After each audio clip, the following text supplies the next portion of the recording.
നമസ്കാരം.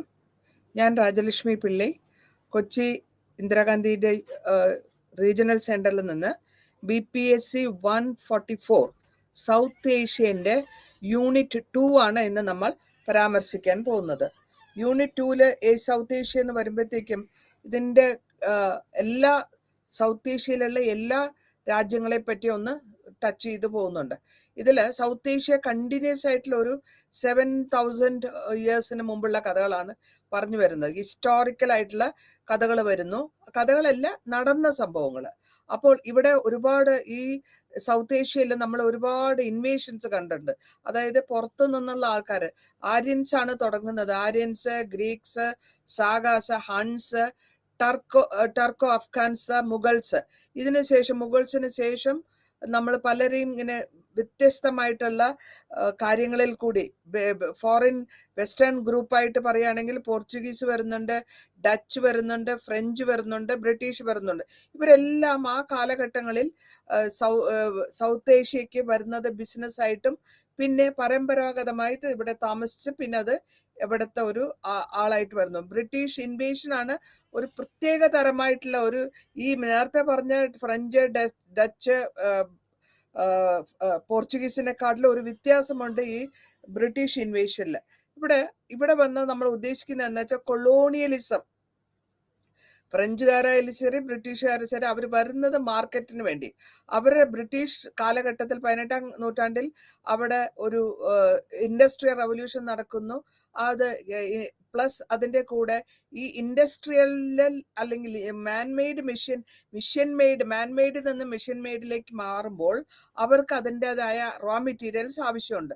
ആ റോ മെറ്റീരിയൽസിന് തേടിയുള്ള തുടർച്ചയായിട്ടുള്ള വരവിലാണ് ഇവിടെ എത്തുന്നതും സൗത്ത് ഈസ്റ്റ് ഏഷ്യയും ആഫ്രിക്കയൊക്കെ പോകുന്നത്.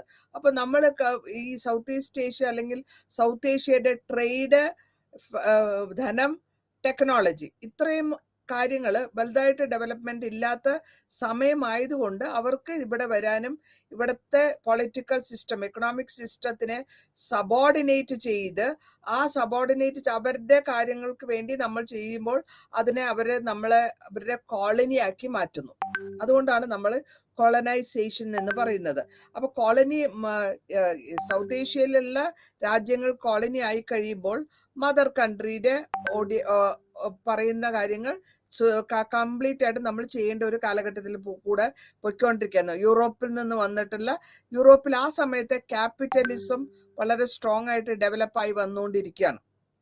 അപ്പൊ ഇവിടെ ധനപരമായും പൊളിറ്റിക്കലായിട്ടും ഒരുപാട് കോൺഫ്ലിക്ട്സ് ഉണ്ട്. പരസ്പരം രാജ്യങ്ങളും രാജാക്കന്മാരും അതാത് കൺട്രികളിലുള്ള കോൺട്രഡിക്ഷൻസും അവിടെ ഒരു അഭിപ്രായ വ്യത്യാസങ്ങൾ ഉണ്ടാവുക.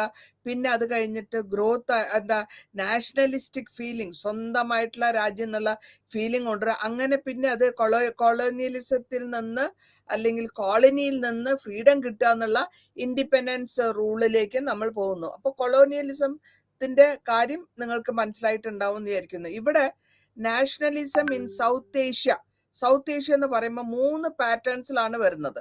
3 പാറ്റേൺസിൽ വരുന്ന വെച്ചാൽ ആദ്യം ബ്രിട്ടീഷ് ഇന്ത്യൻ എംപയർ ഇവിടെ ഉണ്ടാക്കുന്നു. അത് കൂടാണ്ട് ഇവിടെ ഇൻഡിപെൻഡന്റ് റിപ്പബ്ലിക് വരുന്നുണ്ട്, പാകിസ്ഥാനും ബംഗ്ലാദേശും വരുന്നുണ്ട്, ശ്രീലങ്ക ഇതിനെ ക്ലോറിറ്റി എന്നാണ് വിളിക്കുന്നത്, ക്രൗൺ കോളനി എന്നാണ് വിളിക്കുന്നത്. കാരണം ഈ കോളനികളെല്ലാം ബ്രിട്ടീഷ് ക്രൗൺ അല്ലെങ്കിൽ കിങ് ഓർ ക്വീനിന്റെ കൺട്രോളിൽ വരുന്നതുകൊണ്ടാണ് അതിനങ്ങനെ പറയുന്നത്. പിന്നെ സാധാരണമായിട്ടുള്ള ചെറിയ നേഷൻസ്, അത് ഇന്ത്യയുടെ അടുത്തുള്ളതായിട്ടുള്ള നേഷൻസ് ഒക്കെയാണ്. നേപ്പാൾ, ഭൂട്ടാൻ, മാൽദീവ്സ്. അത് ബ്രിട്ടീഷ് കോളനി ആയിരുന്നില്ല ആ സമയത്തില്. പക്ഷെ അവരുടെ പ്രൊട്ടക്ഷനിലുള്ള പ്രൊട്ടക്ടറേറ്റ്സ് എന്നാണ് അതിനെ പറയുക. അവർക്ക് ആ പ്രൊട്ടക്ടറേറ്റ്സ് ആകുമ്പോൾ അവര് ഓട്ടോണമി കംപ്ലീറ്റ് സറണ്ടർ ചെയ്യണം. എക്സ്റ്റേണൽ റിലേഷൻസും ഇൻഡിപെൻഡന്റ് ആയിട്ടുള്ള എല്ലാ എക്സിസ്റ്റൻസും ബ്രിട്ടീഷ് ആണ് അവരെ പ്രൊട്ടക്ട് ചെയ്ത് പോകുന്നത്. അതുകൊണ്ടാണ് അവരെ പ്രൊട്ടക്ടറേറ്റ്സ് എന്ന് പറയുന്നത്. ഇനി നാഷണലിസം സൗത്ത് ഏഷ്യയില് ഒരു റിയാക്ഷൻ ആണ്. കോളനി വരുന്നു, കൊളനൈസേഷൻ വരുന്നു, എക്സ്പ്ലോയിറ്റേഷൻ നടക്കുന്നു, അതിനുശേഷം അതിനെ അടിച്ചമർത്തപ്പെടുന്നു, സബ്ജുഗേഷൻ നടന്നു, പിന്നെ അഡ്മിനിസ്ട്രേഷനിൽ കൂടെ ആന്റി കൊളോണിയലും നാഷണലിസ്റ്റ് മൂവ്മെന്റ് നമ്മൾ കാണുന്നുണ്ട്. പിന്നെ ഈ ഭാഗങ്ങളിൽ സൗത്ത് ഏഷ്യയില് ആ ഭാഗത്ത് നാഷണലിസം എഗെയിൻസ്റ്റ് കൊളോണിയൽ ഫീലിംഗ് അല്ലെങ്കിൽ കൊളോണിയലിസത്തിലേക്ക് ഒരു ഫീലിംഗ് ആയിട്ട് ഗ്രോത്ത് ഉണ്ടാവുന്നു. പിന്നെ അവർ അതിനുവേണ്ടി അങ്ങോട്ട് മദർ കൺട്രിയോട് ഫൈറ്റ് ചെയ്യും. അങ്ങനെ അവർ ഫ്രീഡത്തിന് വേണ്ടിയിട്ട് ആ ഫീലിംഗിനെയാണ് സ്വന്തമായിട്ടുള്ള രാജ്യത്തിന്റെ രാജ്യസ്നേഹത്തിനെയാണ് നമ്മൾ നാഷണലിസം എന്ന് പറയുന്നത്. ഇവിടെ ഈ സമയത്ത് ഇന്ത്യൻ മാസ് മൂവ്മെന്റിൽ നമ്മൾ ഉദ്ദേശിക്കുന്നത് ഏറ്റവും കൂടുതൽ വലിയ കൺട്രി ആയിട്ടുള്ളത് സൗത്ത് ഏഷ്യയില് ഇന്ത്യയാണ്. അപ്പൊ ഇന്ത്യയിൽ വന്നിട്ടുള്ള ബ്രിട്ടീഷുകാരുടെയോ അല്ലെങ്കിൽ ബ്രിട്ടീഷുകാരാണ് ലാസ്റ്റ് ആയിട്ട് വരുന്ന യൂറോപ്യൻ പവർഫുൾ കൺട്രി. പക്ഷെ അവരാണ് ഇന്ത്യയെ കൺട്രോൾ ചെയ്യുന്നത്. ആദ്യം പോർച്ചുഗീസ് വരുന്നു, പിന്നെ ഡച്ച് വരുന്നു, പിന്നെ ഫ്രഞ്ച് വരുന്നു, പിന്നെയാണ് ബ്രിട്ടീഷ് വരുന്നത്. ലാസ്റ്റ് കൺട്രി ആയിട്ട് ബ്രിട്ടീഷ് ഇന്ത്യയിൽ എത്തിയെങ്കിൽ കൂടെയും പവർഫുൾ ആയിട്ടും കുറെ കാലങ്ങളോളം ഇന്ത്യയിൽ സ്ഥിരതാമസിച്ച് അവരെ കോളനി ആക്കിയത് ബ്രിട്ടീഷുകാരാണ്. ഇപ്പൊ ഇവിടെ എന്താ വെച്ചാല് എത്രയും വലിയ കൺട്രി ആയതുകൊണ്ട്, വലിയ രാജ്യമായതുകൊണ്ട് ഭാരതം ഈ മാസ് മൂവ്മെന്റ് വളരെ പ്രാധാന്യം കൽപ്പിക്കുന്ന ഒന്നാണ്. അപ്പൊ ഈ മൂവ്മെന്റിൽ നമ്മൾ കോളനിക്ക് എഗെയിൻസ്റ്റ് ആയിട്ടുള്ള ഫൈറ്റ് വളരെ ഹിസ്റ്റോറിക്കലി ഇമ്പോർട്ടന്റ് ആണ്. ആ ഇമ്പോർട്ടൻസ് കൊണ്ടാണ് ഇന്ത്യൻ മാസ് മൂവ്മെന്റിന് അല്ലെങ്കിൽ ഇന്ത്യൻ ഫ്രീഡം മൂവ്മെന്റ് ഹിസ്റ്ററിയിൽ ചരിത്രപരമായ ഒരു ഇമ്പോർട്ടൻസ് ഓക്യുപ്പൈ ചെയ്തത്. സൗത്ത് ഏഷ്യയിലുള്ള ഫ്രീഡം സ്ട്രഗിള് നമ്മളുടെ ഇന്ത്യ മാത്രമല്ല നമ്മൾ ഉദ്ദേശിക്കുന്നത്, ഏതേത് ഏഷ്യൻ രാജ്യങ്ങളിൽ ഇവരുടെ നാഷണലിസം അല്ലെങ്കിൽ കോളനി ഉണ്ടോ അവിടെയൊക്കെ ഈ നാഷണലിസം ഫീലിംഗ് വരുന്നു. അവിടുത്തെ ആൾക്കാർ അവർക്ക് എഗെയിൻസ്റ്റ് ആയിട്ട് ബ്രിട്ടീഷ് കോളനിക്ക് എഗെയിൻസ്റ്റ് ആയിട്ട് വർക്ക് ചെയ്യാൻ തുടങ്ങുന്നു. ഫ്രീഡം സ്ട്രഗിൾ നടക്കുന്നുണ്ട്. അപ്പൊ ഈ കൊളോണിയലിസത്തിൽ കൂടെ എക്സ്പ്ലോയിറ്റേഷൻ, ഇന്ത്യയിലുണ്ടായ എക്സ്പ്ലോയിറ്റേഷനും അതിന്റെ പരിണാമമായിട്ട് നമ്മളുടെ അഗ്രികൾച്ചർ അല്ലെങ്കിൽ കൃഷിയൊക്കെ നഷ്ടപ്പെടുകയും അല്ലെങ്കിൽ അത് വല്ലാണ്ട് ഉപദ്രവിക്കുകയും കൃഷി മുഴുവനും മാറി ഭക്ഷ്യ ഫുഡിൽ നിന്നുള്ള അഗ്രികൾച്ചർ മാറി കോട്ടൺ റോ മെറ്റീരിയൽസും ഇൻഡിഗോയിലേക്ക് മാറുമ്പോഴത്തേക്കും അതേമാതിരി തന്നെ ഇന്ത്യൻ ഹാൻഡിക്രാഫ്റ്റ്സും. അപ്പൊ ഇങ്ങനെ വന്ന് പൊളിറ്റിക്കലായിട്ടും അഡ്മിനിസ്ട്രേറ്റീവായിട്ടും അവരുടെ കാലഘട്ടത്തിൽ, ബ്രിട്ടീഷിന്റെ കാലഘട്ടത്തിൽ ഒരു യൂണിഫിക്കേഷൻ വന്നിട്ടുണ്ട്. കാരണം യൂണിഫിക്കേഷൻ, ഇന്ത്യ ചെതറിക്കിടന്നിരുന്ന കൊച്ചു രാജാക്കന്മാരായിട്ട് കടന്നിരുന്ന അവരുടെ കാലഘട്ടത്തിൽ എല്ലാത്തിനെയും കൂടെ ഒരുമിച്ചാക്കി അല്ലെങ്കിൽ ഒരു അഡ്മിനിസ്ട്രേറ്റീവ് പർപ്പസിന് വേണ്ടിയിട്ട് ബ്രിട്ടീഷുകാർ ചെയ്തു. അതിന് വേണ്ടിയിട്ട് ആ പർപ്പസിന് വേണ്ടി തന്നെ ട്രാൻസ്പോർട്ട് ഇംപ്രൂവ്മെന്റ് ചെയ്തു, ന്യൂ എഡ്യൂക്കേഷൻ കൊണ്ടുവന്നു, പ്രസ് കൊണ്ടുവന്നു. ഇതെല്ലാം വന്നിട്ട് ഇങ്ങനെയൊക്കെ വന്നു കഴിഞ്ഞപ്പോഴത്തേക്കും ഒരു നാഷണൽ ആയിട്ട് അവനവന്റെ ഒരു കോൺഷ്യസ്നെസ്സിനെ പറ്റി ഡെവലപ്മെന്റ് ഉള്ള ചാൻസസ് വരുന്നു. കാരണം ഈ ട്രാൻസ്പോർട്ട് അങ്ങോട്ടും ഇങ്ങോട്ടും പോകാനുള്ള സൗകര്യങ്ങളൊക്കെ ആദ്യകാലങ്ങളിൽ ഉണ്ടായിരുന്നില്ല. അത് ഇംപ്രൂവ് ആയി, എഡ്യൂക്കേഷൻ ഇംപ്രൂവ് ആയി, പരസ്പരം സംസാരിക്കാനും പ്രസ്സിൽ കൂടെ അല്ലെങ്കിൽ പേപ്പറിൽ കൂടെ ഒരുപാട് കാര്യങ്ങൾ ആൾക്കാർക്ക് മനസ്സിലാക്കാൻ തുടങ്ങി. അപ്പോഴാണ് ഈ നാഷണൽ ആയിട്ടുള്ള കോൺഷ്യസ്നെസ് ഇന്ത്യയിൽ ഡെവലപ്പ് ആവുന്നത്. ഇത് ഇന്ത്യൻ നാഷണൽ മൂവ്മെന്റിൽ നമ്മൾ പറയുന്നുണ്ട് വേരിയസ് ആയിട്ട് പല ഭാഗങ്ങളായിട്ട് ഫേസസ് ആയിട്ടാണ് വരുന്നത്. ഇന്ത്യൻ നാഷണൽ മൂവ്മെന്റ് ആദ്യത്തെ ഫേസ് മൂവ്മെന്റ് വരുന്നത് 1885 ഇന്ത്യൻ നാഷണൽ കോൺഗ്രസിന്റെ ഫോർമേഷൻ. അത് ഒരു 1905 വരെ നടന്നു. അപ്പൊ ഈ national movement, national Congress form ചെയ്തതും ആ പീരീഡില് ലീഡർഷിപ്പായിട്ട് വന്നിട്ടുള്ളത് ദാദാഭായ് നവറോജി, GK ഗോഖലെ, ഗോപാലകൃഷ്ണ ഗോഖലെ, MJ റാൻഡെ, ബാനർജി, ഫിറോസ് ഷാ എല്ലാമാണ്. ഇപ്പൊ ഇവരുടെയൊക്കെ ഉദ്ദേശം എന്നാൽ, ഈ ഫസ്റ്റ് ഫേസിലുള്ള ഉദ്ദേശം ഒരു ഫ്രീഡം കിട്ടണം, പൊളിറ്റിക്കലി, അഡ്മിനിസ്ട്രേറ്റീവ്ലി ആൻഡ് ധനപരമായിട്ടുള്ള നമ്മളുടെ കാര്യങ്ങൾ നോക്കാനുള്ള ഒരു ഫ്രീഡമാണ്. അതായിരുന്നു നമ്മൾ ആദ്യമായിട്ട് ഡിമാൻഡ് ചെയ്തത്. പിന്നെ നമ്മൾ ഒബ്ജക്റ്റീവ്സ് എന്തൊക്കെയാ വെച്ചത്? ഇതിന്റെ ഒബ്ജക്റ്റീവ്സ് എന്താന്ന് വെച്ചാൽ പൊളിറ്റിക്കലി തന്ത്രപരമായിട്ട് നമ്മളുടെ ഡിമാൻഡ് ഒന്നും ശരിയാവുന്നില്ല. ലോക്കൽ കൗൺസിൽസ് വേണം. ആ കൗൺസിൽ കൂടെ നമ്മളുടെ റെപ്രസെൻറ്റേറ്റീവ്സിനെ അവിടെ കൊണ്ടുവരണം. ആ റെപ്രസെൻറ്റേറ്റീവ്സ് ഇരുന്നാൽ മാത്രമേ ഇന്ത്യൻ കൗൺസിൽ ആക്ട് വഴി 1892 നമ്മൾ ശ്രമിക്കുന്നു. ഇതിൽ അഡ്മിനിസ്ട്രേറ്റീവ് ലെവലിൽ വരുമ്പോൾ ഇന്ത്യൻ ഡിമാൻഡ് എന്തായിരുന്നു വെച്ചാൽ, ഇന്ത്യയുടെ ഡിമാൻഡ് എന്ന് പറഞ്ഞാൽ higher grade of administrative examination. അതായത് നമ്മൾ ഹയർ ലെവലിലുള്ള എക്സാമിനേഷൻസ്, ഈ എക്സാമിനേഷൻസ് ഇംഗ്ലണ്ടിൽ നടന്ന എക്സാമിനേഷൻസിന് വേണ്ടി ഇന്ത്യയിലുള്ളവർക്ക് പോവാനും അല്ലെങ്കിൽ അവിടെ പോയി അത് എഴുതാനുള്ള സാഹചര്യങ്ങൾ കുറേ. അപ്പൊ നമ്മൾ ഇവിടെ ചോദിക്കുന്നു, ഇവിടെ നടത്തണം എന്നുള്ള ഒരു ഡിമാൻഡ് പറയുന്നുണ്ട്. പിന്നെ എക്കണോമിക്കലി നമ്മൾ ധനപരമായിട്ട് നമ്മുടെ കൺട്രീന്റെ ഇൻഡസ്ട്രിയലൈസേഷനും അതിന് പ്രൊമോഷൻ ചെയ്യണം. ഇന്ത്യയിൽ ഉണ്ടാക്കുന്ന കാര്യങ്ങളും ഇൻഡസ്ട്രീസ് പ്രൊമോട്ട് ചെയ്യണം. ഈ മെത്തേഡ്സ് ഒക്കെ അഡോപ്റ്റ് ചെയ്തതിന് ഒരു ലിബറൽ ആയിട്ട് ഒരു ഐഡിയോളജി ഉണ്ടായിരുന്നു. വളരെ ക്ലിയർ ആയിട്ട് നമ്മളുടെ ഒബ്ജക്റ്റീവ്സ് വളരെ ക്ലിയർ ആയിട്ട് അവർക്ക് പറഞ്ഞു കൊടുത്തിട്ടുണ്ട്.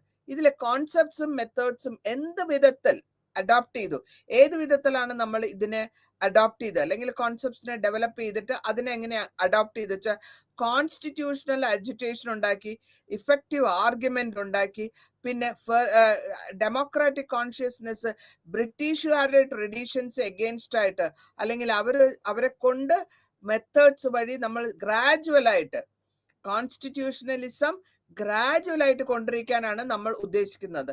ഈ സമയത്ത് മാസ്സായിട്ടുള്ള എഡ്യൂക്കേഷൻ വഴി, എഡ്യൂക്കേഷൻ അപ്പോൾ കുറച്ചുകൂടെ പർപ്പസ് ആയിട്ട് ബ്രിട്ടീഷ് ടൈമിൽ ഇംഗ്ലീഷ് എഡ്യൂക്കേഷൻ ഉണ്ടായിരുന്നത് കൊണ്ട് അത് സാൻസ്ക്രിറ്റിനെ കാട്ടി പോപ്പുലർ ആയതുകൊണ്ടും കുറച്ചുകൂടെ ആൾക്കാർക്ക് എഡ്യൂക്കേഷൻ കിട്ടിയപ്പോൾ അവർക്ക് അതിനെപ്പറ്റി പറയാനും, മാത്രമല്ല നമ്മുടെ സ്റ്റുഡൻസ് പുറത്തു പോയി ഇംഗ്ലണ്ടിൽ പോയി പഠിക്കുകയും അവിടെ നിന്ന് വരുന്ന അറിവ് നേടിയിട്ട് അവരുടെ ട്രീറ്റ്മെന്റ് എങ്ങനെയാണ് ഇവിടെ എങ്ങനെയാണെന്നുള്ള ആ വ്യത്യാസം കൊണ്ട് മാസീവായിട്ട് നമ്മൾ ആൾക്കാരെ പറഞ്ഞ് മനസ്സിലാക്കാനുള്ള ഒരു സൗകര്യം കിട്ടുകയും ആ ഒരു കോൺസെപ്റ്റ് നാഷണൽ മൂവ്മെന്റിലേക്ക് വളരെ സാധാരണക്കാർക്ക് കൂടെ മനസ്സിലാക്കാൻ തുടങ്ങി.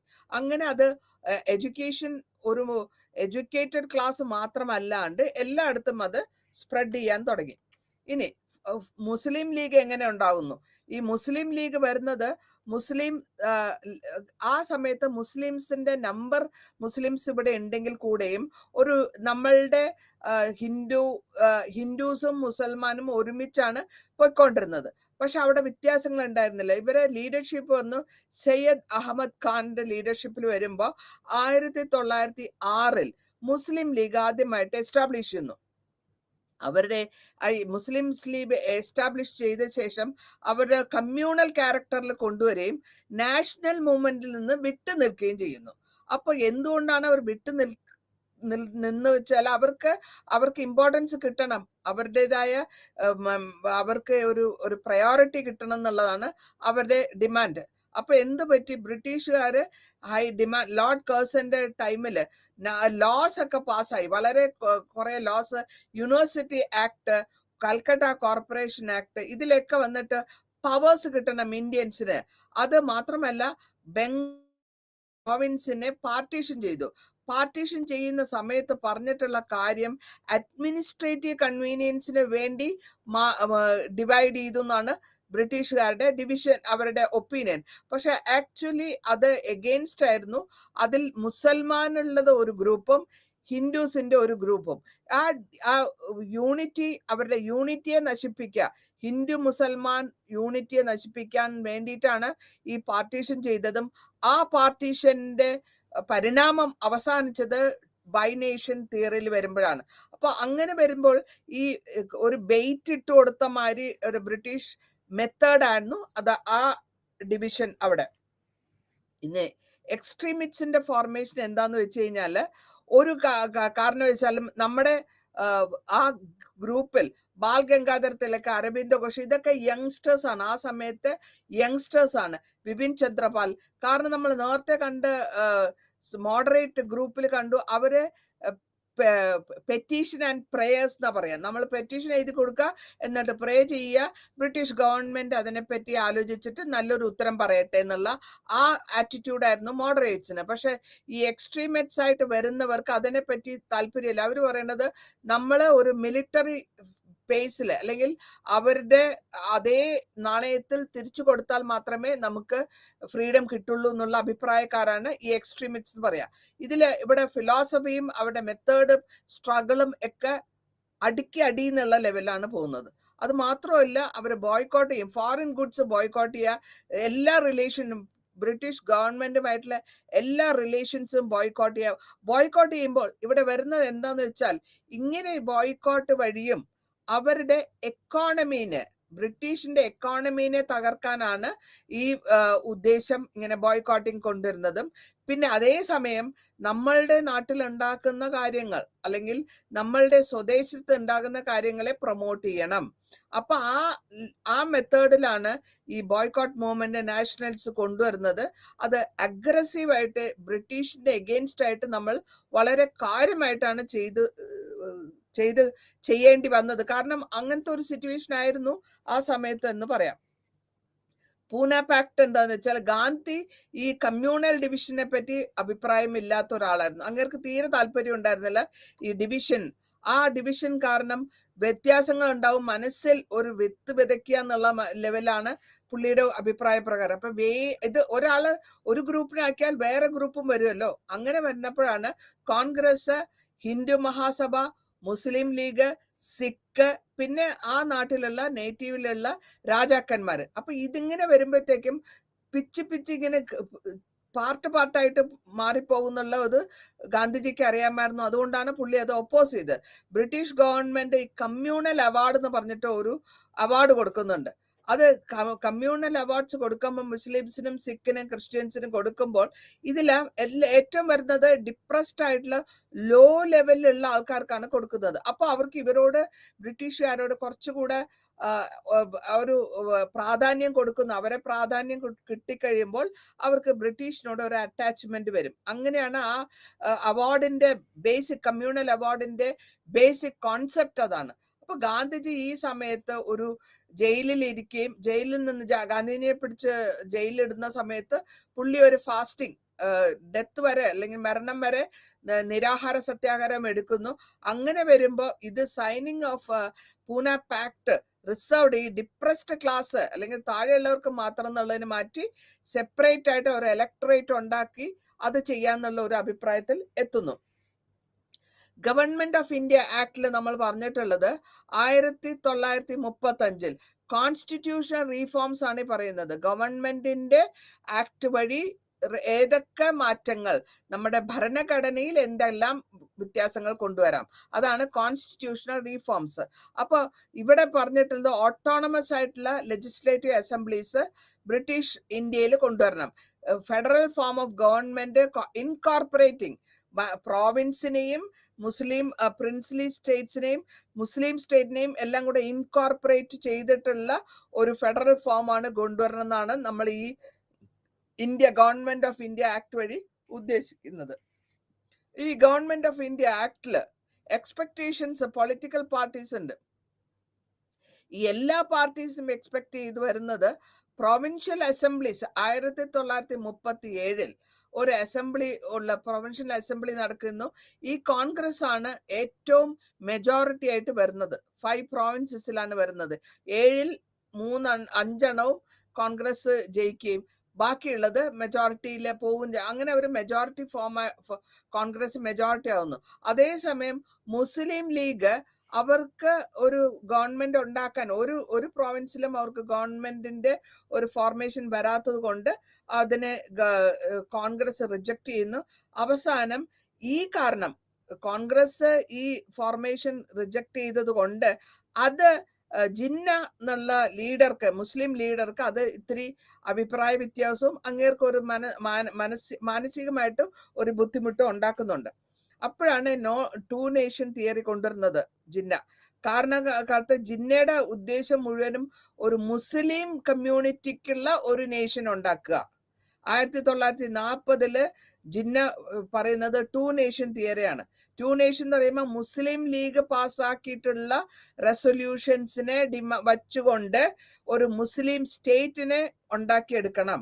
ആ സ്റ്റേറ്റിൽ കൂടെ എല്ലാ ആൾക്കാർക്കും, മുസ്ലിംസിന് അവരുടെ എല്ലാ ഡിമാൻഡ്സും സോൾവ് ചെയ്യാം എന്നുള്ളതായിരുന്നു ടു നേഷൻ തിയറി. ഇത് ഇന്ത്യയുടെ ഫ്രീഡം കിട്ടുന്ന ടുവേഴ്സ് ദ എൻഡിലാണ് ഈ ടു നേഷൻ തിയറിന്റെ ഡിമാൻഡ് വരുന്നത്.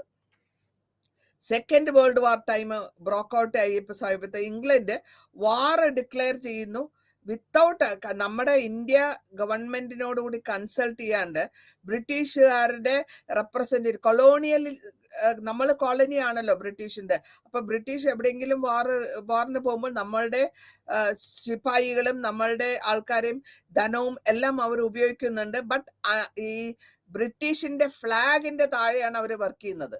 അപ്പൊ അങ്ങനെയാണ് നമ്മളുടെ ആൾക്കാരെ ഇപ്പൊ കടല് കടന്നു പോകേണ്ട ഒരു ചാൻസ് വരുന്നു.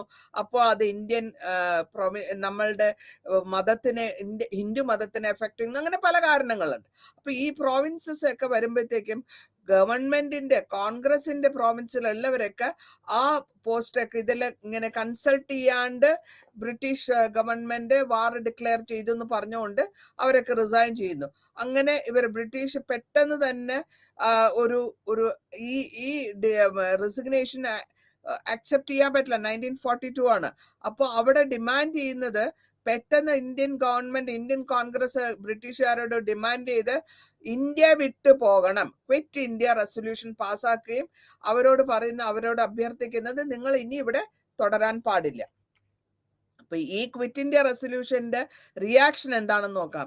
ഈ റിയാക്ഷൻ, ഈ ക്വിറ്റ് ഇന്ത്യ മൂവ്മെന്റ് കൊണ്ടുവന്നു കഴിഞ്ഞപ്പോൾ ഇൻക്ലൂഡിങ് ഗാന്ധിജീനെ അറസ്റ്റ് ചെയ്ത് അവര് വയലന്റ് ജയിലിലടക്കുകയും അത് വല്ലാത്തൊരു വയലന്റ് ആയിട്ടുള്ള ഒരു ടേൺ ആയി മാറുന്നു. ഡെമോൺസ്ട്രേഷൻസ് നടക്കുന്നു, അജിറ്റേഷൻ എല്ലാ വിധത്തിലും ഓൾ ഇന്ത്യ ലെവലിലാണ് ഈ അജിറ്റേഷൻസ് അല്ലെങ്കിൽ വിപ്ലവങ്ങൾ ഉണ്ടാകുന്നത്.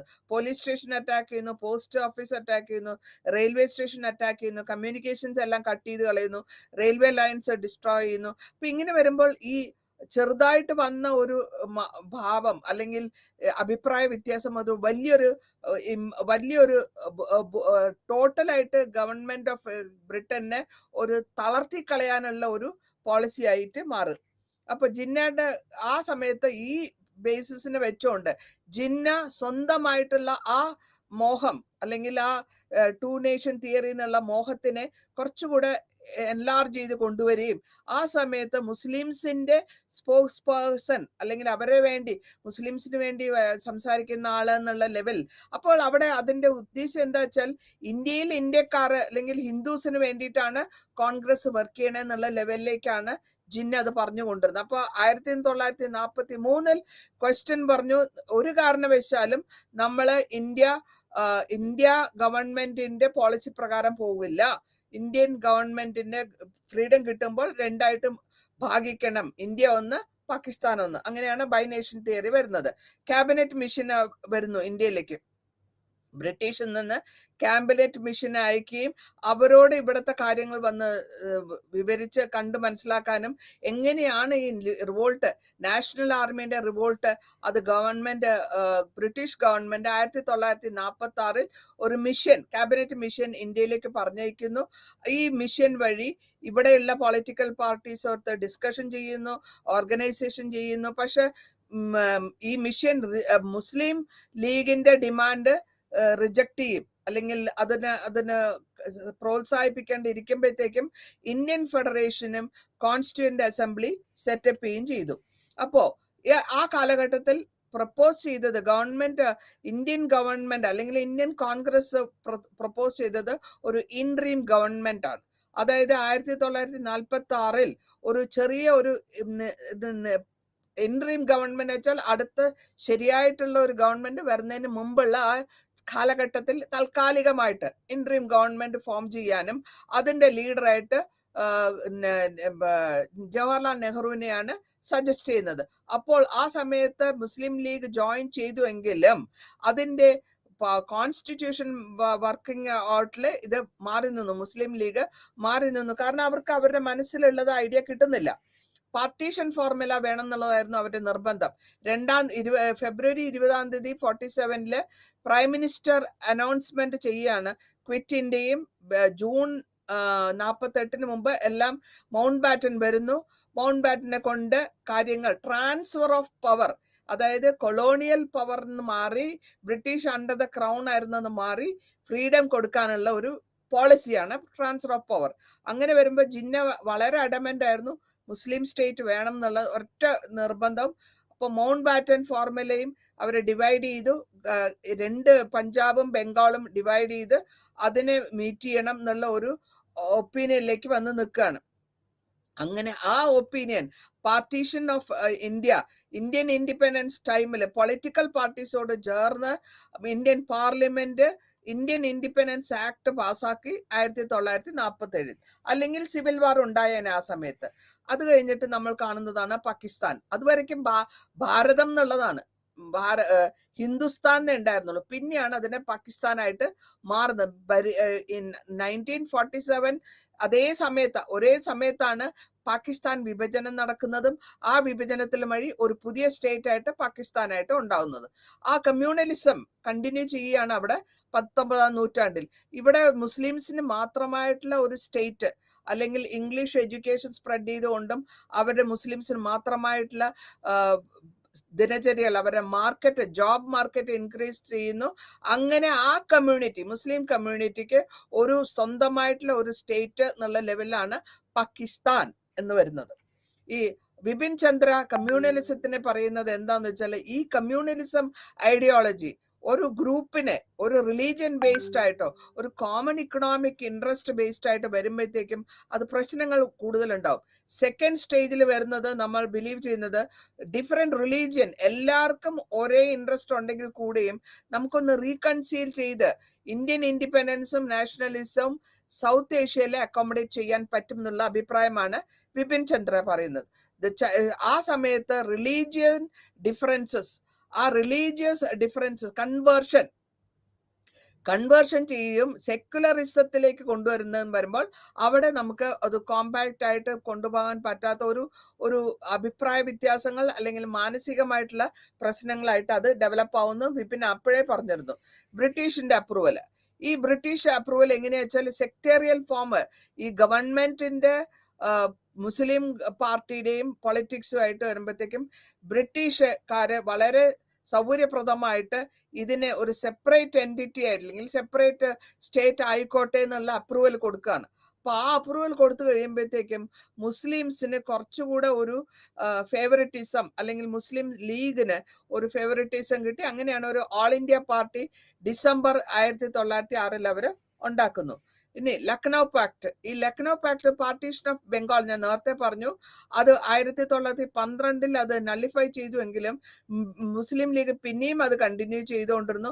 അവർക്ക് ഡിസപ്പോയിന്റ്മെന്റ് ഉണ്ടായിരുന്നു ബ്രിട്ടീഷുകാരോട്, എന്തുകൊണ്ട് അത് നിങ്ങൾ നള്ളിഫൈ ചെയ്തു, ഞങ്ങൾക്കത് വേണം എന്നുള്ള ലെവലിലായിട്ട് 1916 ഒരു ലക്നൗ പാക്ട് വിത്ത് INC ഇന്ത്യൻ നാഷണൽ കോൺഗ്രസ് ആയിട്ട് സൈൻ ചെയ്ത് അപ്രൂവ് ചെയ്ത് ഇലക്ട്രൽ പാർട്ടി കൊണ്ടുവച്ച് ഡിക്ലെയർ ചെയ്ത് ഡൊമിനിയൻ സ്റ്റേറ്റസ് ഫോർ ഇന്ത്യ എന്നുള്ളത് വേണമെന്ന് വെച്ച് അവർ നിർബന്ധിക്കുകയാണ്. അപ്പൊ ഹിന്ദു മുസ്ലിം യൂണിറ്റി അതിനെ ആ കോപ്പറേഷൻ നോൺ കോപ്പറേഷൻ മൂവ്മെന്റ് ടൈമില് അതായിരുന്നു ഇതിന്റെ ഏറ്റവും വലിയ പ്രാധാന്യം. ഈ പാക്ട് സൈൻ ചെയ്തത് 1922 അത് കഴിഞ്ഞിട്ട് നോൺ കോപ്പറേഷൻ മൂവ്മെന്റ് ആകുമ്പോഴത്തേക്ക് അത് കോളിംഗ് ഓഫ് ചെയ്യുന്നു അല്ലെങ്കിൽ തിരിച്ചു വിളിക്കുന്നു. ഹിന്ദു മുസ്ലിം യൂണിറ്റിനെ ഈ മതപ്രകാരം കൊണ്ടുവന്നിട്ട് ഡിവിഷൻ നമ്പർ ഓഫ് ഇവിടെ ഒരുപാട് ലഹളകൾ ഉണ്ടാകുന്നുണ്ട്. ആ സമയത്ത് ഇന്ത്യയുടെ പല ഭാഗത്തും ലഹള ഉണ്ടാകുന്നു. പിന്നെ ജിന്ന കൊണ്ടുവരുന്നു 14 പോയിന്റ് പ്രോഗ്രാം. 14 പോയിന്റ് പ്രോഗ്രാമിൽ വഴി സൈമൺ കമ്മീഷൻ, നിങ്ങളെല്ലാം സ്കൂളിൽ പഠിച്ചിട്ടുള്ളതാണ് സൈമൺ കമ്മീഷനും ഗോ ബാക്ക് എന്നുള്ള സിറ്റുവേഷനൊക്കെ. ഈ കമ്മീഷൻ വരുന്ന സമയത്ത് ലീഡർ, ഈ മുസ്ലിം ലീഗിന്റെ ലീഡറാണ് മുഹമ്മദ് അലി ജിന്ന, അവിടെ മീറ്റിംഗിൽ വരുന്നില്ല. അതിനുശേഷം മുസ്ലിംസ് എല്ലാവരും കൂടെ ജോയിൻ ചെയ്ത് ഒരു സിംഗിൾ ഡോക്യുമെന്റ് ആക്കി അതിനെ അവർക്ക് വേണ്ട ഡിമാൻഡ്സിനെയാണ് ജിന്നാസ് 14th പ്രോഗ്രാം എന്ന് അവിടെ കൊണ്ടുവരുന്ന അതിനെ ഡിസ്കസ് ചെയ്യാനും റൗണ്ട് ടേബിൾ കോൺഫറൻസിലേക്ക് കൊണ്ടുവരുന്നു.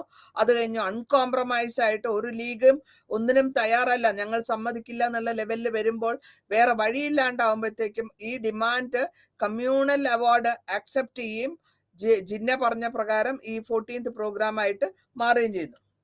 ഇനി റൗണ്ട് ടേബിൾ കോൺഫറൻസിൽ മുഹമ്മദ് ഇക്ബാൽ 1930 ഈ മുസ്ലിം ലീഗ് പറഞ്ഞു, ഞാൻ പഞ്ചാബ് എന്നുള്ളത് നോർത്ത് വെസ്റ്റേൺ ഫ്രോണ്ടിയേഴ്സ് ആണ്, സെക്കുലബാദ് ബലൂചിസ്ഥാൻ, ഇത് അമഗമൽക്കേറ്റ് എന്ന് വെച്ചാൽ ഒരുമിച്ചാക്കുക.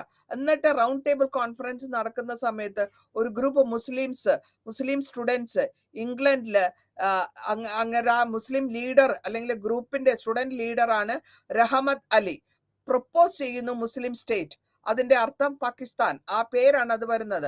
ആ എങ്ങനെ വരുന്നു എന്ന് വെച്ചാൽ ഈ കോർപ്പറേഷൻ ഇല്ലാത്തത് കൊണ്ട്, കോൺഗ്രസ്സുകാട് കോർപ്പറേഷൻ ഇല്ല, പിന്നെ ഈ ലൂസ് ഫെഡറൽ ഗവൺമെന്റിലുള്ള റിലേഷൻഷിപ്പ് ഇല്ല, ഇൻട്രസ്റ്റ് ഇല്ല, അങ്ങനെ അവര് പാസ് ചെയ്തിട്ട് ക്രിയേഷൻ ചെയ്ത് കൊണ്ടുവരുന്നു. ഇൻട്രീം ഗവൺമെന്റ് ഈ ലീഗില് ഇതിവിടെയും ഒരു ചെറിയൊരു ഗവൺമെന്റ് ഇൻട്രീം ഗവൺമെന്റ് ആണ് കൊണ്ടുവരുന്നത് 1945 മുതൽ 46 വരെ. അതിനുശേഷം 440 സീറ്റ് ജയിക്കുന്നു 495 നിന്ന്.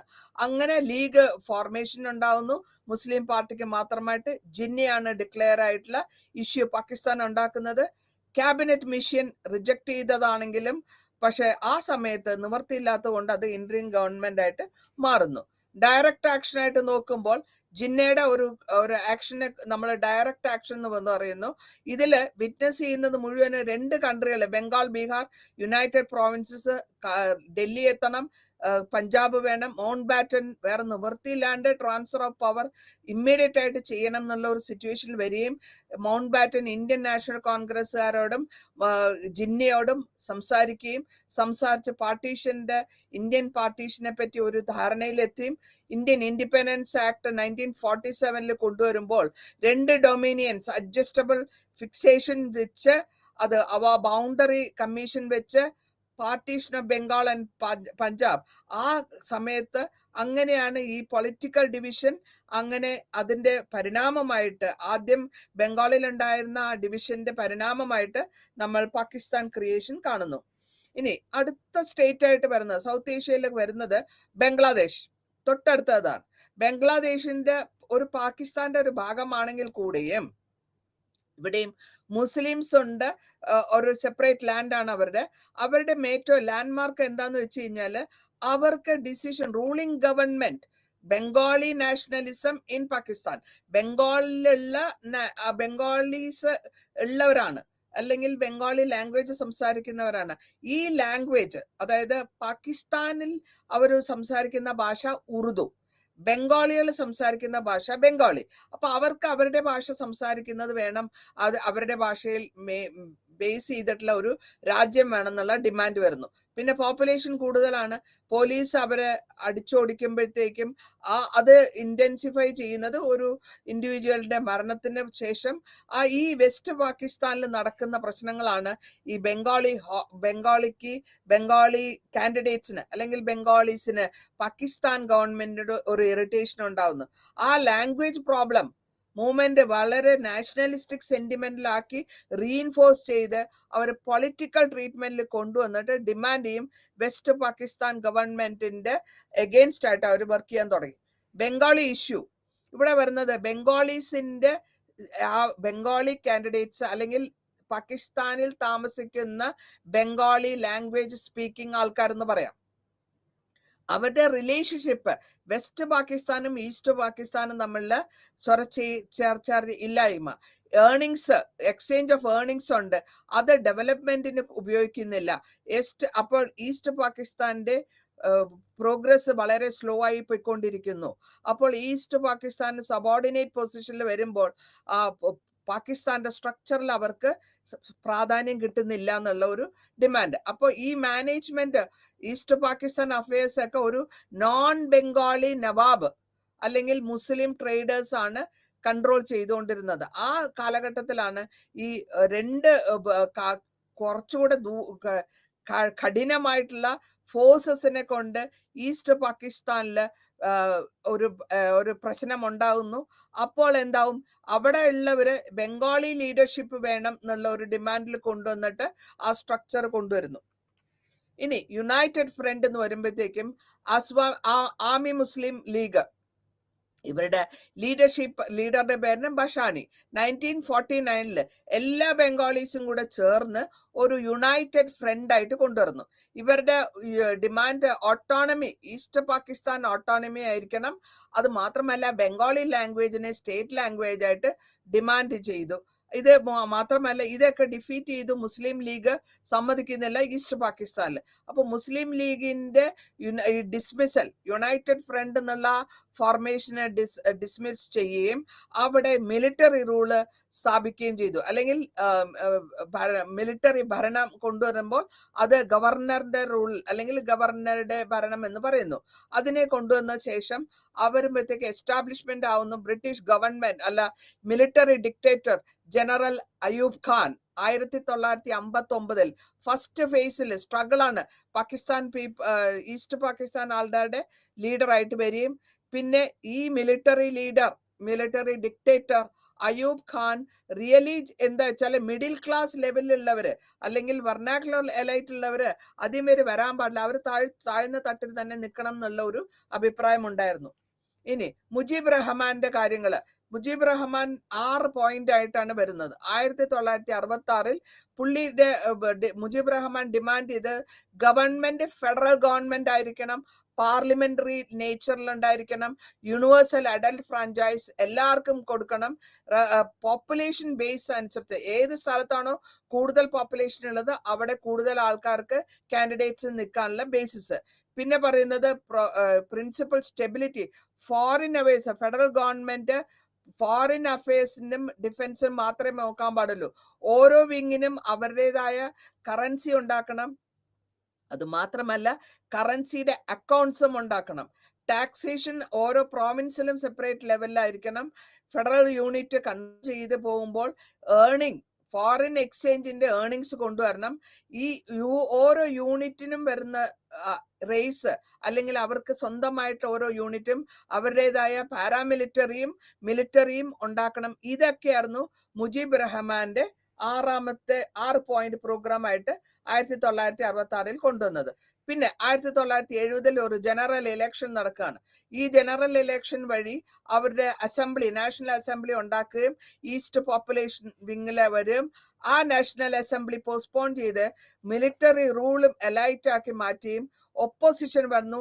സുലിഫർ അലി ഭൂട്ടോ, വെസ്റ്റ് പാകിസ്ഥാനിലുള്ള ഭൂട്ടോക്ക് അഗേൻസ്റ്റ് ആയിട്ടുള്ള ഒരു ഒപ്പോസിഷനെ വരുന്നു. അപ്പൊ മുജീബ് റഹ്മാൻ ഒരു സിവിൽ ഡിസൊബീഡിയൻസ് മൂവ്മെന്റ് ഫോളോ ചെയ്യാണ് വിത്ത് അയൂബ് ഖാന്റെ കൂടെ. അപ്പൊ പാകിസ്ഥാനി റൂള് ഇവിടെ നെഗോഷിയേഷൻ ചെയ്തിട്ട് മിലിറ്ററി അസോൾട്ട് കൊണ്ടുവരികയും അവർ മിലിറ്ററി വാഴ്ചയിൽ കൂടെ വരുമ്പോഴത്തേക്കും ബംഗാളീസിന് ഒരു സബ്മിഷൻ കൊണ്ടുവരണം എന്നുള്ള ഒരു പോയിന്റിലാണ് ഇവിടെ കൊണ്ടുവന്നെത്തിക്കുന്നത്. ആംഡ് സ്ട്രഗിൾ, ഇതില് ഇവരെ മിലിറ്ററി ഉപയോഗിച്ച് ബംഗാളി നാഷണലിസ്റ്റിനെ 25 മാർച്ചില് സിവിൽ ഡിസൊബീഡിയൻസ് മൂവ്മെന്റും നോൺ കോപ്പറേഷൻ മൂവ്മെന്റും ഒരു വലിയൊരു സ്ട്രഗിൾ ആയിട്ട് മാറും, ഒരു വലിയൊരു വഴക്കായിട്ട് മാറിയും അതിനുശേഷം ടോർച്ചറൊക്കെ ചെയ്ത് പാകിസ്ഥാനി ഇത് നേഷൻഹുഡ് വേണ്ട എന്ന് പറഞ്ഞവര് ബംഗ്ലാദേശായിട്ട് ഡിമാൻഡ് ചെയ്യുന്നു.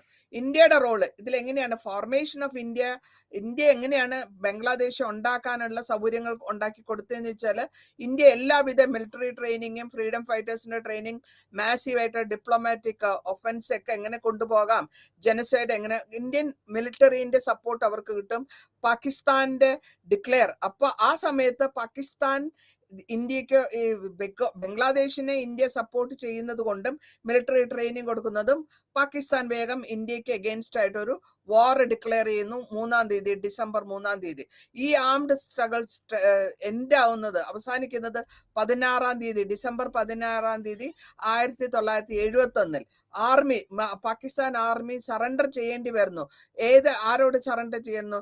ബംഗ്ലാദേശ് ലിബറേഷൻ ആർമിയുടെ കൂടെയും ഇന്ത്യൻ ആർമിയുടെ കമ്പൈൻഡ് ആർമിയുടെ അടുത്ത് പാകിസ്ഥാൻ 1971 നടന്ന വാറിൽ അവരെ സറണ്ടർ ചെയ്യാണ്. അപ്പൊ അങ്ങനെ ബംഗ്ലാദേശിന് ഈ പാകിസ്ഥാനിൽ നിന്നിട്ടുള്ള ഒരു ഇൻഡിപെൻഡൻസ് കിട്ടി. അങ്ങനെ അവര് സോവിയറ്റ് ഇൻഡിപെൻഡന്റ് നേഷനായിട്ട് മാറുന്നു.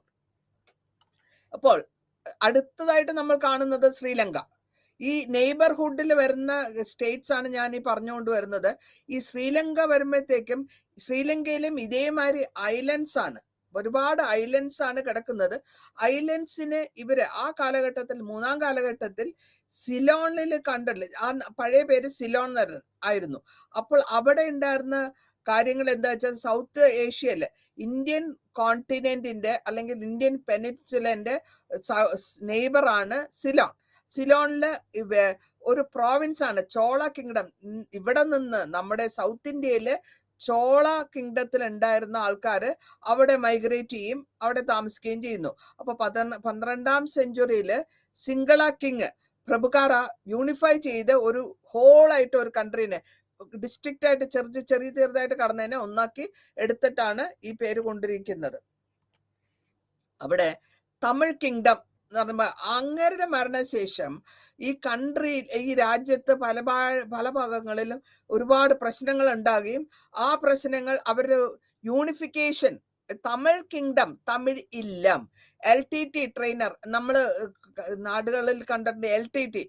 അപ്പൊ ഈ തമിഴ് കിങ്ഡം വേണമെന്നുള്ള ജാഫ്നയില് പെനിൻസുലയില് നോർത്തേൺ ഐലൻഡില് അവിടെ ഒരു ഡിമാൻഡ്, അവര് സിംഗള ഗവൺമെന്റിനെ അല്ലെങ്കിൽ സിംഗളീസിനെ അറ്റാക്ക് ചെയ്യാൻ തുടങ്ങുക. അവർക്ക് തമിഴന്മാർ, ഇവിടെ നിന്ന് പോയിട്ടുള്ള തമിഴന്മാരാണ് അവര് സെറ്റിൽ ആവുന്നു.